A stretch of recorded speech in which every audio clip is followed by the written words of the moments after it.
محترم سامعین اکرام، حضرت عبادہ ابن کثیر شامی رحمۃ اللہ علیہ، جن کا تعلق فلسطین سے تھا، اپنے ہی لوگوں میں کی ایک خاتون سے جن کا نام فصیلہ تھا نقل کرتے ہیں کہ وہ خاتون بیان کرتی تھیں، میں نے اپنے والد کو بیان کرتے ہوئے سنا کہ میں نے رسول کریم صلی اللہ علیہ وسلم سے سوال کرتے ہوئے عرض کیا، یا رسول اللہ صلی اللہ علیہ وسلم، کیا عصبیت اس کو کہتے ہیں کہ کوئی شخص اپنی قوم و جماعت کو عزیز رکھے؟ آپ صلی اللہ علیہ وسلم نے فرمایا، نہیں،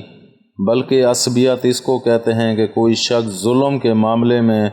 اپنی قوم و جماعت کی حمایت و مدد کرے۔ اس حدیث کو امام احمد رحمۃ اللہ علیہ نے اپنی موطا میں اور ابن ماجہ رحمۃ اللہ علیہ نے نقل کیا ہے۔ تشریح میں محدثین لکھتے ہیں، اس ارشاد گرامی عصبیت کے مفہوم پر بڑے سادہ انداز میں روشنی ڈالی گئی ہے اور اس بات کو واضح کر دیا گیا ہے کہ اپنی جماعت اور اپنی قوم کی جائز حمایت کرنا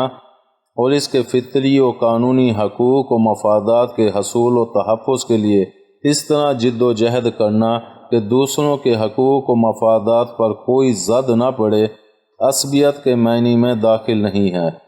ہاں، اگر اپنی جماعت و قوم کی اس طرح حمایت کی جائے جس سے دوسروں کے لیے ظلم و تعدی کے جذبات ظاہر ہوتے ہوں، یا اپنی جماعت و قوم کی جد و جہد میں معاونت کرنا جو سراسر زیادتی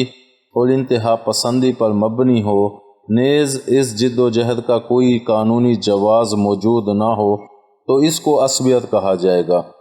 اور شریعت کی نظر میں اس حمایت و معاونت کی کوئی حقیقت نہیں ہوگی۔ امید ہے آپ کو ہماری یہ ویڈیو پسند آئی ہوگی۔ پسند آنے کی صورت میں لائک کریں، کمنٹ کریں اور شیئر کرنا مت بھولیں۔ ملتے ہیں اگلی ویڈیو تک، اللہ حافظ۔